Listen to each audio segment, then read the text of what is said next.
Hello everyone, welcome once again in my YouTube channel in AK career academy. तो देखिए, अभी हम लोग क्लास 9 के फिजिक्स को पढ़ रहे हैं, जिसमें आपको दूसरा चैप्टर पढ़ाया जा रहा है, गति यानी मोशन।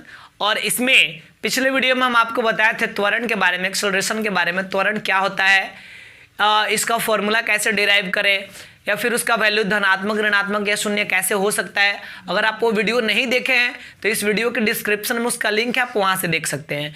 और आज के वीडियो में हम आपको बताने वाले हैं इस चैप्टर का बड़ा ही इंपॉर्टेंट टॉपिक, गति के समीकरण, इक्वेशन ऑफ मोशन। और जब इसका न्यूमेरिकल हम कराएंगे तो इसके न्यूमेरिकल में इसका बहुत ज़्यादा यूज है, इस तीनों फार्मूला का यूज है।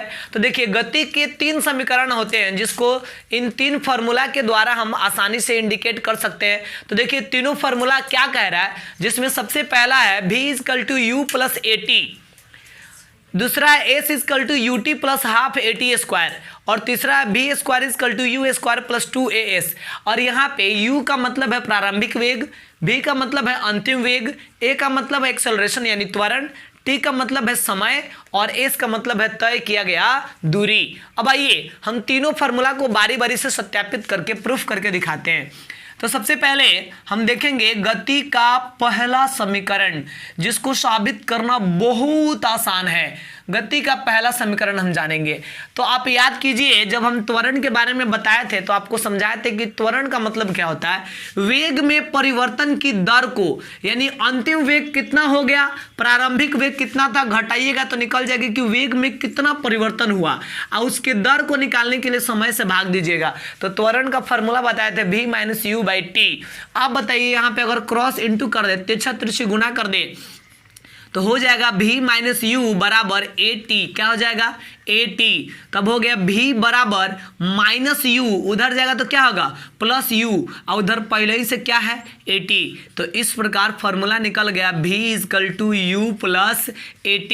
तो ये रहा गति का पहला समीकरण, जो त्वरण के फॉर्मूला को ही एक स्टेप आगे बढ़ाने पर निकल गया, गति का पहला समीकरण जो होता है।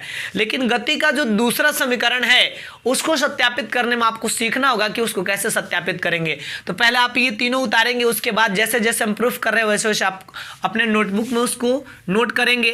तो आइए अब गति का दूसरा समीकरण देखते हैं कि उसको हम कैसे प्रूफ करें। अब हम लोग समझेंगे गति का दूसरा समीकरण।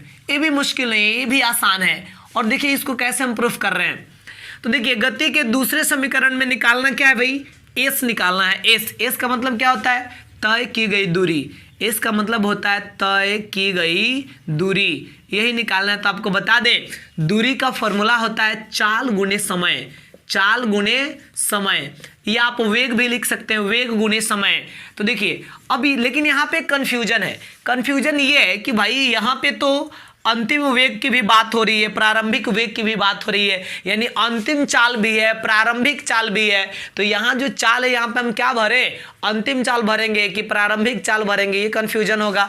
तो यहाँ पे ना अंतिम चाल भरेंगे ना प्रारंभिक चाल भरेंगे, हम भरेंगे औसत चाल, यानी एवरेज स्पीड। जो औसत चाल होगा वो भरेंगे। तो किसी भी चीज़ का, जैसे मान लीजिए कि प्रारंभिक वेग है 10 और अंतिम वेग है 20, तो इसका एवरेज निकालिएगा ना, यानी ना ये भरिएगा ना ये भरिएगा, इसका बिचौनिया है 15, तो आप किसको भरिएगा, 15 को भरिएगा। जो औसत वेग है, औसत चाल है, उसको हम फेल करेंगे। तो औसत निकालने के लिए जानते हैं हम क्या किए, 10 और 20 के बीच में 15 है, तो कैसे निकला, ये दोनों को जोड़ के 2 से भाग दे दीजिए। तो 20 और 10 30, और 2 से भाग दीजिएगा तो 15 आ जाएगा। तो उसी प्रकार हम क्या करेंगे कि देखिए, तय की गई दूरी को शॉर्टकट में एस लिखते हैं, और औसत चाल निकालने के लिए प्रारंभिक वेग और अंतिम वेग दोनों को जोड़ दीजिए और भाग दे दीजिए किससे, 2 से। 2 से भाग दे दीजिए। अब फिर इंटू, देखिए इंटू में क्या है, यहाँ पे समय, तो समय को टी से डिनोट करते हैं। यहाँ तो कोई दिक्कत नहीं है। आगे चलिए, एस = u है तो u। अब v के जगह पे देखिए हम क्या लिख सकते हैं। v बराबर क्या था पहला समीकरण में, v = u + at। तो v के जगह पर हम लिख देते हैं u + at। अब बटा नीचे कितना है, नीचे है 2, इंटू में कितना है, इंटू है t, और यहाँ पे हम ब्रैकेट में लिख देंगे पहले समीकरण से, पहले समीकरण से, यानी गति का जो पहला समीकरण है उसका यूज इसमें किए हैं, इस लाइन को लिखने में। मतलब u है तो u, अब v की जगह पे u + at लिखे हैं। ये कहाँ से आया है, गति के पहले समीकरण से ही तो देख के लिखे हैं। अब आगे बढ़िए, एस इजकल टू क्या हो गया, u और u जोड़िएगा तो क्या होगा 2u, u में u जोड़ दिए तो 2u और प्लस क्या है 80, 2u और प्लस 80। लेकिन एक चीज़ सोचिए थोड़ा सा आप कि ये जो आपको 2 दिख रहा है ना, ये दो इसके भी नीचे है और ये जो 2 है इसके भी नीचे, दोनों के नीचे है। तो आप दोनों के नीचे अलग अलग भी 2 लिख सकते हैं और इंटू क्या है, इंटू टी है। तो इस वाले 2 से ये वाला 2 जो है कट जाएगा। तो फिर एस इजकल टू हो गया टी से, देखिए टी से इसमें भी गुणा होगा और टी से इसमें भी गुणा होगा। तो u में टी से गुणा कीजिएगा तो ut और प्लस यहाँ पे कुछ नहीं है तो 1 मान सकते हैं, 1/2 80 में टी से गुणा कीजिएगा तो क्या हो जाएगा 80 स्क्वायर। तो ये हो गया हमारा गति का दूसरा समीकरण। तो गति का दूसरा समीकरण कैसे निकला, तो दूरी बराबर 4 गुने समय के फॉर्मूला का यूज किए और गति के पहले समीकरण का यूज किए तो गति का दूसरा समीकरण निकल गया। ठीक है, तो ये कहाँ से प्रूफ हुई आपको समझ में आ गया। अब आइए हम आपको सत्यापित करते हैं कि गति का तीसरा समीकरण अगर आपसे पूछा जाए तो आप उसको कैसे प्रूफ करेंगे, इसको भी सीखिए। ये दोनों के कंपैरिजन में थोड़ा सा मुश्किल है, लेकिन आप ध्यान से समझेंगे तो आपको समझ में आ जाएगा। गति का तीसरा समीकरण, इसमें क्या भाई, v square is equal to u square plus 2as, ये प्रूफ करना है। तो एक चीज आप पहले दिमाग से पहले सोचिए कि यहाँ पे v का फॉर्मूला, यहाँ s निकालना था दूसरे समीकरण में, यानी तय की गई दूरी, तो तय की गई दूरी का फॉर्मूला लिखे थे। यहाँ पे v निकालना है तो v का फॉर्मूला लिखेंगे। तो आप बताइए सबसे पहले v का फॉर्मूला क्या होता है, u प्लस 80। v का फॉर्मूला क्या होता है, u प्लस 80 पहले समीकरण से, ये हम नहीं कह रहे हैं, ये गति का पहला समीकरण कह रहा है, v is equal to u plus 80। तो आप बताइए, लेकिन हमें जो प्रूफ करके लाना है उसमें भी नहीं है, भी स्क्वायर है, तो आपको यहाँ भी तो स्क्वायर लाना पड़ेगा। तो स्क्वायर लाने के लिए अगर आप यहाँ पे स्क्वायर लिख दे तो फिर गड़बड़ हो जाएगा। ये कौन सी बात हो, जो मन कर रहे हैं वो कर ले रहे हैं, लेकिन ऐसा नहीं करेंगे। अगर आपको स्क्वायर देना है तो इधर भी स्क्वायर करना पड़ेगा, इधर भी स्क्वायर करना पड़ेगा। तो चलिए हम लिख दिए, दोनों तरफ वर्ग करने पर हम क्या किए, दोनों तरफ स्क्वायर कर देते हैं। दोनों तरफ वर्ग करने पर इधर भी वर्ग कर दिए और इस साइड भी वर्ग कर दिए, इधर भी स्क्वायर कर दिए। तो अब बताइए, ये हो गया बी स्क्वायर और ये ए प्लस बी का होल स्क्वायर बराबर A square plus B square plus 2ab, यही ना होता है formula. B square is equal to, देखिए ए प्लस बी का होल स्क्वायर तो A square plus B square plus 2a और ये हो गया b।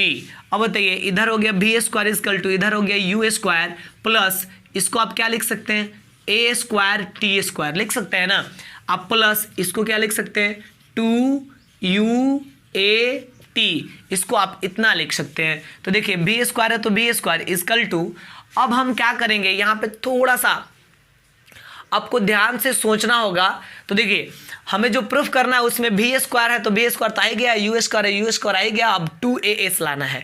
तो इसके लिए देखिए हम क्या करेंगे, यहाँ पे यू स्क्वायर है तो यू स्क्वायर अब प्लस, देखिए इसमें और इसमें कुछ कॉमन करना, हमें इसमें और इसमें कुछ कॉमन करना है।